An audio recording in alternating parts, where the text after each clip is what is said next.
नमस्कार दोस्तों, YouTube quiz channel में मैं अक्षय आप लोगों का स्वागत करता हूं। चलिए आज 66 बीपीएससी के लिए फिर से मैं जो है स्टेट का प्रीवियस क्वेश्चन लाया हूं। आज 53 से 55वीं का 53 से 55वीं बीपीएससी का जो है सेकेंड क्वेश्चन आज हम लोग देखने जा रहे हैं। उस दिन 9वां बताए थे, आज 10वां पढ़ेंगे हम लोग। तो देखते हैं हम लोग कि क्वेश्चन नंबर 10 में क्या कहा गया है। क्वेश्चन नंबर 10 को हम लोग एक बार पढ़ते हैं बारीकी से, उसके बाद हम लोग काम करेंगे दोस्तों। और फिर मैं एक बार रिपीट करना चाहूँगा कि जो आदमी इस बार मेन लिखना चाह रहे हैं तो उसके पास जो है प्रीवियस क्वेश्चन बैंक जरूर होनी चाहिए, ठीक ना। जो वहाँ जैसे मैं यहाँ पढ़ूंगा तो आप उसका मिलान आसानी से वहाँ कर सकते हैं। जैसे देखिए हम लोग क्वेश्चन नंबर 10 को पढ़ रहे हैं। क्वेश्चन नंबर 10 क्या कह रहा है वो चीज़ को हम लोग देख लेते हैं, ठीक ना।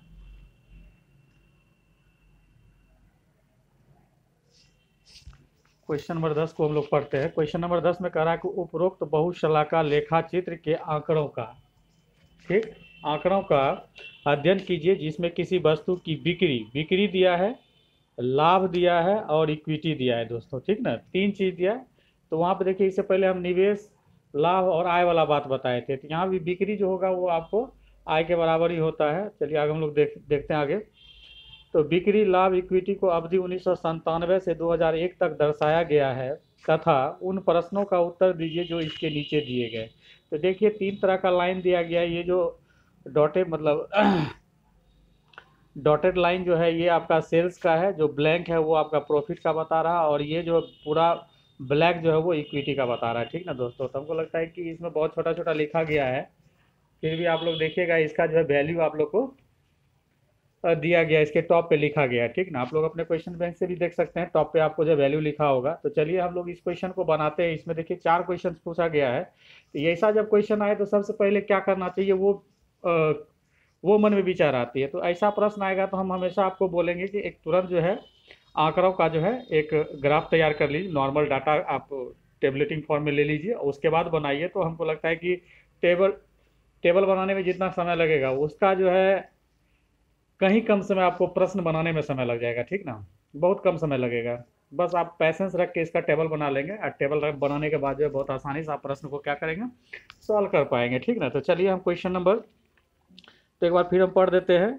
देखिए इधर जो है थाउजेंड में दिया है, इधर क्या है हज़ार में है, हज़ार में आपको ये वैल्यू दिया गया है, और इधर वर्ष दिया गया है, और एक सेल्स है, एक प्रॉफिट है, और एक क्या है इक्विटी है, ठीक ना। तो चलिए इसके लिए हम लोग क्या करते हैं, एक टेबल तैयार करते हैं, ठीक ना। टेबल हम लोग तैयार कर लेते हैं।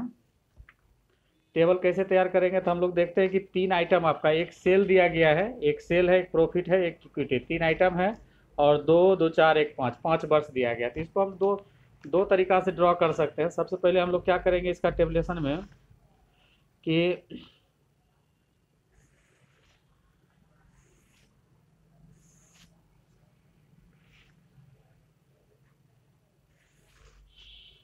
तो इसमें हम लोग क्या करते हैं, नीचे में जो है ये वर्ष दे देते हैं, और इसके ऊपर ऑब्लिक करके आप लिख दीजिए आइटम, ठीक।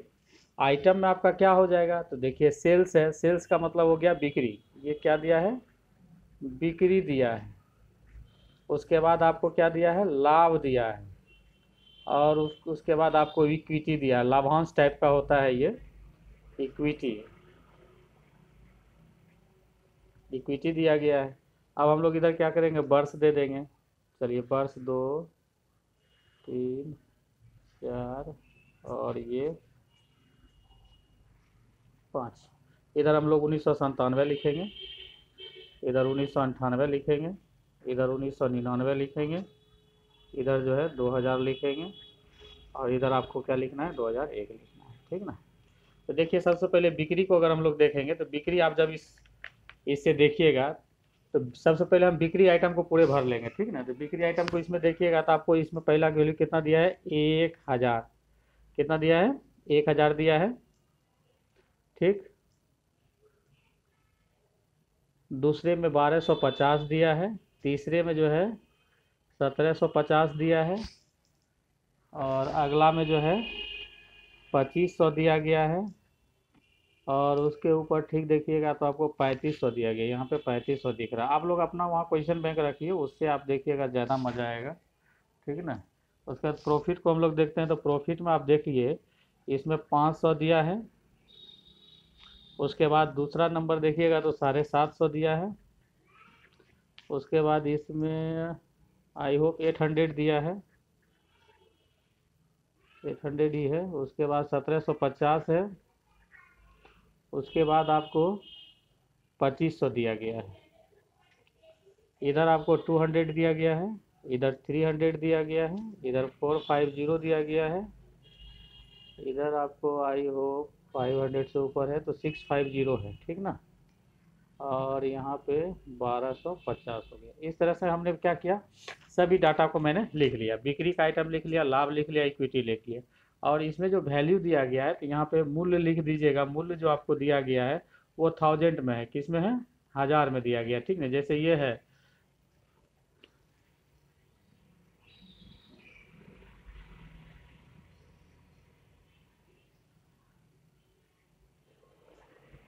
1000 में दिया गया। तो चलिए खैर उसमें वैसी कोई समस्या नहीं आएगी, हम लोग क्वेश्चन को सॉल्व करते हैं। तो इसका सबसे पहले क्वेश्चन नंबर क हम लोग देखते हैं, क में क्या कह रहा है। क्वेश्चन नंबर क को अगर गौर से पढ़िएगा तो कह रहा है कि बिक्री की औसत वार्षिक वृद्धि दर ज्ञात कीजिए। पहला क्वेश्चन क्या कह रहा है, बिक्री की, तो बिक्री में जो वृद्धि हुआ उसका औसत निकालना है। पहले वृद्धि हम लोग निकाल लेंगे कि कितनी वृद्धि हुई है, उसके बाद उसका क्या करेंगे, औसत निकालेंगे। हम इससे पहले भी बोले थे कि ऐसी बीपीएससी की जो है मेन जो होती है उसमें स्टेट में आपको क्या होता है, कैलकुलेटर अलाउ होता है, ठीक ना। तो जब भी स्टेट आप बनाए तो निश्चित रूप से आप अपने पास जो है कैलकुलेटर को रखें, ताकि आसानी से आपको हम समझा सके और आसानी से आप भी बना सके, ठीक ना। तो देखिए इसमें अगर हम देखते हैं सबसे पहले क्वेश्चन को, तो क्वेश्चन कह रहा है कि बिक्री की औसत वार्षिक वृद्धि दर ज्ञात कीजिए। मतलब बिक्री का हमको क्या निकालना है, बिक्री का हमको निकालना है औसत वृद्धि दर निकालना है।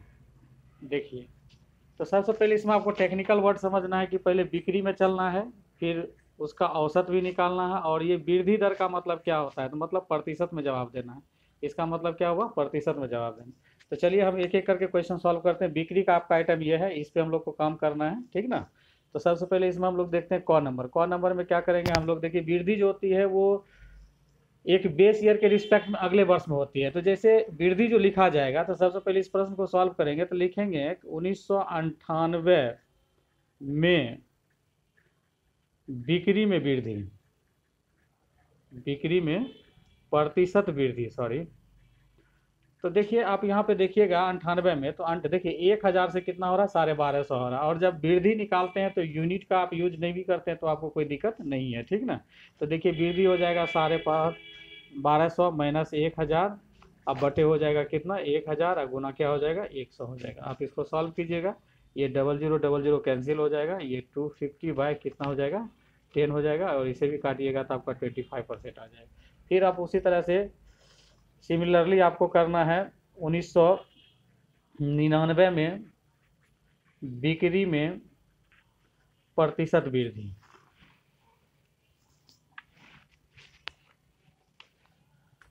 1999 में बिक्री में प्रतिशत वृद्धि निकालना है, ठीक ना। तो 1999 में आप देखिए क्या हो रहा है कि 1250 से आपका हो रहा है, 1250 से 1750 हो रहा है, ये वृद्धि हो रहा है। तो आप यहाँ पे वृद्धि कैसे निकालिएगा, 1750 माइनस 1250 बटे 1250 गुना क्या करेंगे, 100 करेंगे हम लोग, ठीक ना। आप इसको सॉल्व कीजिएगा तो आप देखिए क्या हो जाता है, 1750 माइनस 1250 तो हो जाता है आपका कितना, 500 हो जाता है। 500 अपॉन 1250 गुना हो जाता है 100। आप इसको फिर सॉल्व कर लीजिए, 100 से मल्टीप्लाई करके डिवाइड कर देना है कितना, 1250 से डिवाइड कर देना, तो आपका निकल गया कितना, ये 40% निकल गया। 1999 वृद्धि निकाल लिए। उसी तरह हम लोग क्या करेंगे, आप 2000 में वृद्धि निकाल लीजिएगा। 2000 में बिक्री में वृद्धि, बिक्री में वृद्धि, तो देखिए सॉरी प्रतिशत वृद्धि कैसे निकालेंगे, तो 1999 से 2000 चलेंगे तो देखिए ये 1750 से कितना हो गया, 2500 हो गया। फिर हम लोग क्या करेंगे, 2500 माइनस 1750 बटे 1750 गुना क्या करेंगे हम लोग, 100 कर लेंगे, ठीक ना। उसी तरह फिर हम लोग क्या करेंगे, 2001 में निकाल लेंगे। 2001 में बिक्री में बिक्री में प्रतिशत वृद्धि, ठीक ना।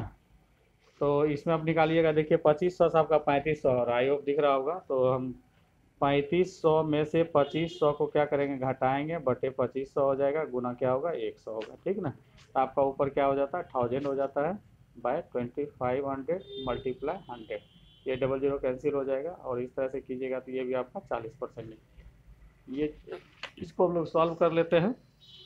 2500 माइनस 1750 गुना 100 भागा, और एक बार फिर देखते हैं, 2500 माइनस 1750 गुना 100 भागा 1750, इस तरह से आपका निकल गया 42.85%। तो देखिए आपको इसमें क्या कह रहा था, औसत वृद्धि निकालने के लिए कह रहा था। तो औसत मतलब आपको बिक्री में औसत वृद्धि दर क्या होगा। तो आप क्या कीजिए, जहाँ जहाँ वृद्धि हुई है उसको आप ऐड कर लीजिए। देखिए पहली बार 1998 में 25% का हुआ है, फिर आप 1999 में जाइएगा 40% का हुआ है, इसमें आइएगा तो 42.85 का हुआ है, और इसमें आइएगा तो आपका 40 का हुआ है, और सबको जोड़ दीजिए तो आपका हो जाएगा 4 से इसको डिवाइड भी कर देना है, 4 से डिवाइड कर दीजिए तो आपका औसत आ जाएगा। हम जोड़ के देख लेते हैं, 25 प्लस 40 प्लस 42.85 प्लस 40, अब भागा का कर दीजिए 4 कर दीजिए, तो आपका इस तरह से आपका निकल जाता है इसका आंसर रिक्वायर्ड 36.96%। यही आपका क्या है आंसर हो गया, ठीक। यही क्वेश्चन कर रहा था, और इसमें तो विशेष कुछ था नहीं, ठीक ना। आगे हम लोग देखते हैं, अगला क्वेश्चन हम लोग देखेंगे ख नंबर। तो ये तो भर गया है, इसको हम फिर दूसरे पेज पे लेते हैं, ठीक।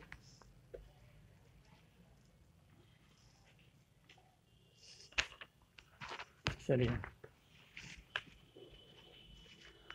क्वेश्चन नंबर हम लोग दूसरा देखेंगे। क्वेश्चन नंबर दूसरा क्या कह रहा है, ठीक। क्वेश्चन नंबर दूसरा में कह रहा है क्या कि व्यय की औसत वार्षिक वृद्धि दर प्राप्त कीजिए, व्यय का कह रहा है, ठीक ना। अब सबसे पहले तो आपको व्यय निकालना पड़ जाएगा कि व्यय कैसे निकलेगा। तो हम लोग सबसे पहले ख में क्या करेंगे, ख का जब हम लोग काम करेंगे, सबसे पहले हमको करना क्या है वो देखते हैं। सबसे पहले व्यय निकाल लेना। तो व्यय बराबर होता क्या है, तो हम यहाँ पे समझा दें फिर आपको। व्यय इक्वल टू जो होता है वह बिक्री माइनस लाभ होता है, ठीक ना। इस तरह से आप देखिएगा 1998 में व्यय निकाल लीजिए, ठीक ना, सॉरी 97 में, 1997 में व्यय जो हो जाएगा, तो आप ये आमने सामने के डाटा को घटा दीजिएगा ऊपर नीचे तो आपको व्यय निकल जाएगा। तो 1000 में से 500 जाएगा तो कितना हो जाएगा, 1000 माइनस 500 इक्वल टू 500। फिर 1998 में व्यय, तो 1998 में जब निकालिएगा तो आपका 1250 माइनस 750 इक्वल टू, ठीक है ना, ये भी आपका कितना हो जाएगा 500 हो जाएगा, ठीक। उसके बाद 1999 में निकालना है, 1999 में व्यय, तो 1999 में जब निकालिएगा 1750 माइनस 800, तो ये आप जब घटाइएगा तो आपको हो जाएगा आई होप 9 8 17 तो हो जाएगा 950। उसके बाद आप 2000 में निकालिएगा, 2000 में व्यय, तो 2000 में जब व्यय निकालिएगा तो ये हो जाएगा 2500 माइनस 1750, तो ये हो जाएगा 750, ठीक। उसके बाद 2001 में निकालना है हम लोग को, 2001 में व्यय, तो 2001 में जब आप निकालिएगा तो ये हो जाएगा आपका 3500 माइनस 2500 इक्वल टू 1000। अब इसमें कह रहा है क्या, देखिए इसमें भी प्रश्न वही किया गया जो पहला प्रश्न पूछा है। अब इसके बाद आसानी से हम लोग काम कर सकते हैं। कह रहा औसत व्यय में, सॉरी व्यय की औसत वार्षिक वृद्धि दर प्राप्त कीजिए। औसत वार्षिक वृद्धि दर जैसे बोला तो आपको क्या करना है, पर ईयर वृद्धि दर निकाल लेना है, ठीक ना। तो हम लोग निकालते हैं 1900, क्योंकि देखिए वृद्धि जो होता है वो रेंज लेके होती है, ठीक ना। जैसे 1997 के रिस्पेक्ट में 1998 में वृद्धि, 1998 के रिस्पेक्ट में 1999 में वृद्धि, 1999 के रिस्पेक्ट में 2000 में वृद्धि और 2000 के रिस्पेक्ट में 2001 में वृद्धि। इस तरह से वृद्धि की बात होगी तो वृद्धि जो होता है देखिए, एक बार 1998 में रिकॉर्ड होगा, एक बार 99 में रिकॉर्ड होगा, एक बार 2000 में रिकॉर्ड होगा, एक बार 2000, तो 4 बार होगा, ठीक ना। तो हम लोग इसीलिए डायरेक्ट ही लिखते हैं 1998 में व्यय में वृद्धि, व्यय में वृद्धि, सॉरी वृद्धि नहीं, प्रतिशत वृद्धि, ठीक ना, वृद्धि। तो देखिए यहाँ आप डाटा को आपको देखना, 500 था, फिर आगे बढ़ी 2500 वृद्धि, मतलब 500 था 500 ही रहा, तो इसका मतलब वृद्धि कितनी हो गई, शून्य हो गई, मतलब 500 माइनस 500 बटे फिर वो बेस ईयर आपको हमेशा पीछे वाला लेना होता है, क्या लेना होता है, पीछे वाला, तो आपका नीचे क्या होगा 500 हो जाएगा गुना 100 हो जाएगा, तो इस तरह से ये हो गया 0%, ठीक ना। 1999 में व्यय में प्रतिशत वृद्धि, तो देखिए यहाँ पे आपका 500 से ये 950 हो गया है, ठीक ना। तो ये डाटा को पकड़ना है, तो मतलब हो गया कितना वृद्धि, तो 950 माइनस 500 बाई 500 इंटू 100, इस तरह से हो गया कितना, ये 450 बटे 500 इंटू 100, 00 कैंसिल, ये हो गया 90%, ठीक ना। उसके बाद 2000 में, तो 2000 में देखिए व्यय में क्या हो रहा है, 950 से 750 हो रहा है, इसका मतलब व्यय में क्या हो रही है, कमी हो रही है, ठीक ना। तो यहाँ पे प्रतिशत कमी लिखेंगे, बराबर हो जाएगा कितना, 750 माइनस 950 बटे 950 गुना 100। तो आप इसे कैलकुलेटर की सहायता से सॉल्व कर लीजिए। तो देखिए 750 माइनस 950 मल्टीप्लाई 100 डिवाइड बाय 950, तो ये आपका हो जाता है कितना, माइनस 21.05%, ठीक ना, कमी है।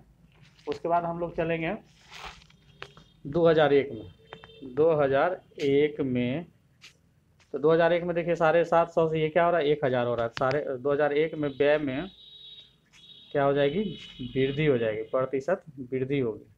तो वृद्धि कितना हुआ भाई, तो 1000 माइनस 750 बटे, हमेशा बेस ईयर अगर लेने में दिक्कत होती है तो पीछे वाला ईयर हमेशा बेस ईयर, जैसे 2001 में वृद्धि निकाल रहे हैं तो उसका बेस ईयर क्या होगा, 2000 का होगा, ठीक ना।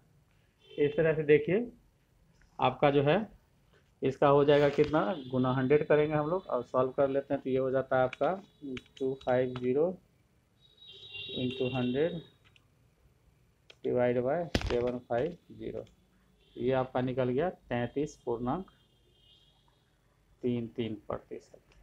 अब इसी का देखिए 4 बार हम निकाल लिए, अब इसका हमको लोग को क्या निकाल लेना, औसत वृद्धि निकाल लेना है, औसत वृद्धि किसमें, व्यय में निकाल लेना है। तो चलिए हम इसको कर ही देते हैं, ठीक है ना। तो इसको जब हम लोग करेंगे तो देखिए क्या होता है, व्यय में, अब आपको बताना है व्यय में औसत प्रतिशत वृद्धि, तो सबको जोड़ लीजिए आप, 0% भी ऐड होगा, 90% भी ऐड होगा, माइनस 21.05 भी आएगी, प्लस 33.33 भी होगा, ठीक ना। बाय क्या करेंगे हम लोग, 4 से डिवाइड करेंगे, इसको जोड़ के देख लीजिए आप लोग, 90 माइनस 21.05 प्लस 33.33 डिवाइड बाय 4, इस तरह से आपका आंसर आ गया 25.57% की वृद्धि, यही वृद्धि दर है। तो बहुत सिंपल क्वेश्चन था दोस्तों, आई होप आपको समझ में आया होगा, ठीक ना। एक बार मैं फिर स्पष्ट रूप से रख देता हूँ, क्योंकि ध्यान नहीं था, नीचे लिख रहे थे, तो ये देखिए नीचे लिखने का यही कारण था, ठीक ना। उसके बाद फिर मैं यहाँ सॉल्व किया हूँ। चलिए अब नेक्स्ट क्वेश्चन हम लोग देखते हैं, नेक्स्ट क्वेश्चन क्या है। नेक्स्ट क्वेश्चन में हम लोग देखते हैं कि नेक्स्ट क्वेश्चन में आपको कह रहा है कि उस वर्ष में जिसमें लाभ प्रतिशत में अधिकतम वृद्धि, फिर वही क्वेश्चन है, देखिए क्वेश्चन का मोड जो है एकदम तीनों का सेम है। आप कह रहा क्या, जिसमें लाभ प्रतिशत में अधिकतम वृद्धि हुई, तो इक्विटी में प्रतिशत वृद्धि क्या थी, ये बताना है, ठीक ना। तो सबसे पहले अब हमको चेक करना हो कि लाभ प्रतिशत में वृद्धि कब थी, ये चेक करना है, ठीक ना। तो चलिए हम लोग चेक करते हैं लाभ प्रतिशत में वृद्धि।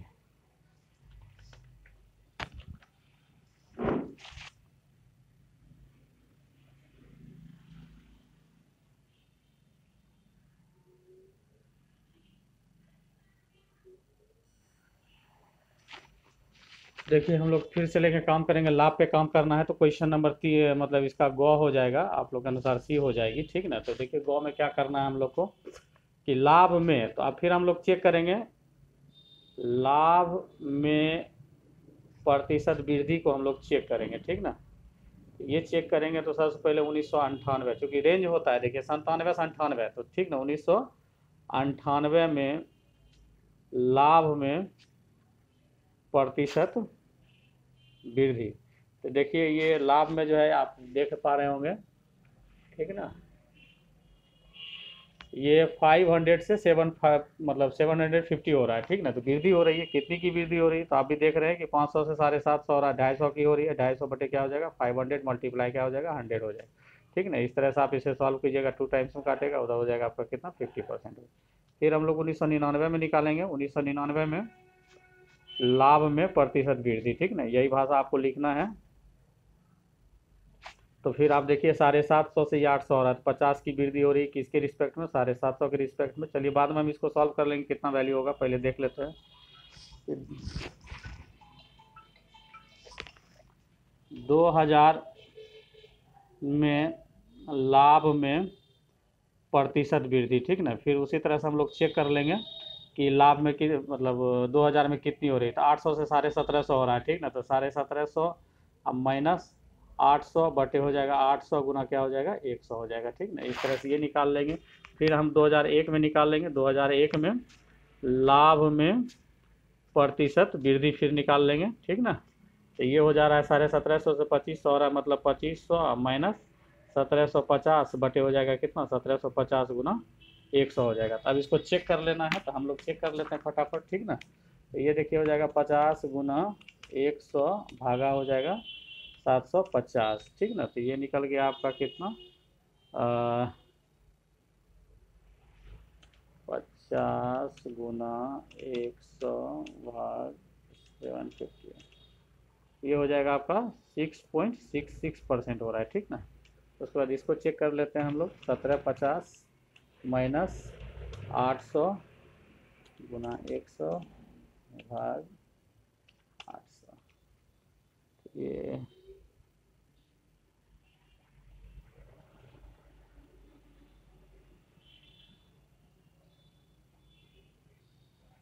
ये हो जा रहा है आपका 1750 से 800 से 1750 हो रहा है, ठीक ना।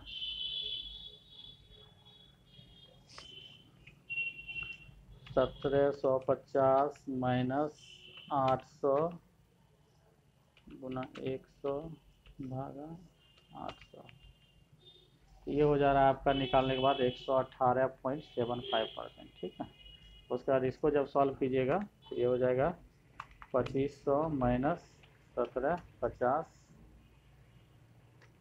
गुना 100 भाग 1750, ये हो जा रहा है आपका 42.85% हो रहा है, ठीक है। तो आपको कह रहा है क्या, देखिए क्वेश्चन हम एक बार फिर पढ़ देते हैं, ठीक ना। कह रहा है कि उस वर्ष में जिसमें लाभ प्रतिशत सबसे अधिकतम रही, तो सबसे पहले देखेंगे लाभ प्रतिशत सबसे अधिकतम कब रही है। तो देखिए 2000 में लाभ प्रतिशत सबसे अधिकतम रही है, 2000 में 118 पॉइंट कितना 75%।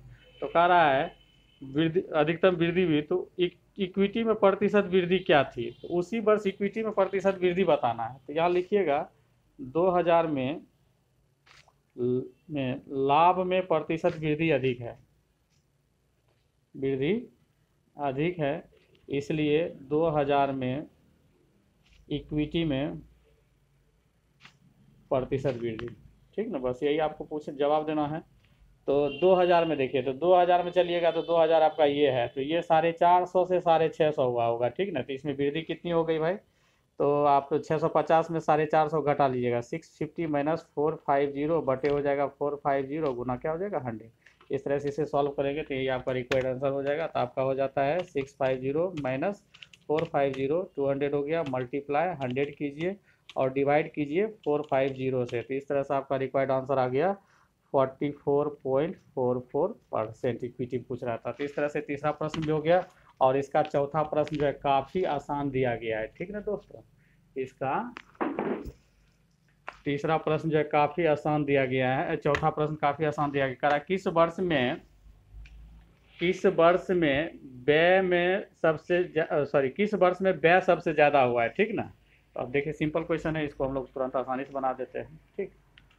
तो देखिए हमारे पास है पहले से निकला हुआ ख का आंसर, ठीक ना।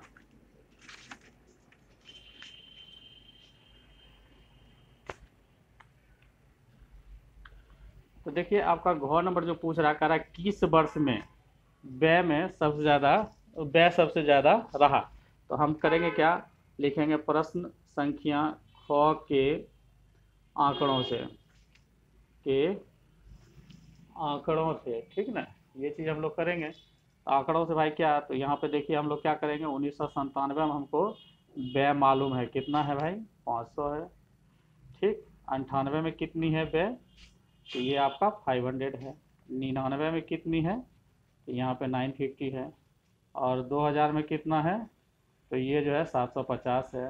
और 2001 में व्यय कितना है, यहाँ से कि व्यय आ रहा है दोस्तों, ठीक ना, ये व्यय आ रहा है, व्यय आपका कितना है, 1000 है। तो कह रहा है कि किस वर्ष में व्यय सबसे ज़्यादा था। तो लिखिएगा उपरोक्त आंकड़ों के आधार पर 2001 में व्यय सबसे अधिक थी, व्यय सबसे अधिक थी। तो दोस्तों आज की क्लास में इतना ही। जय हिंद।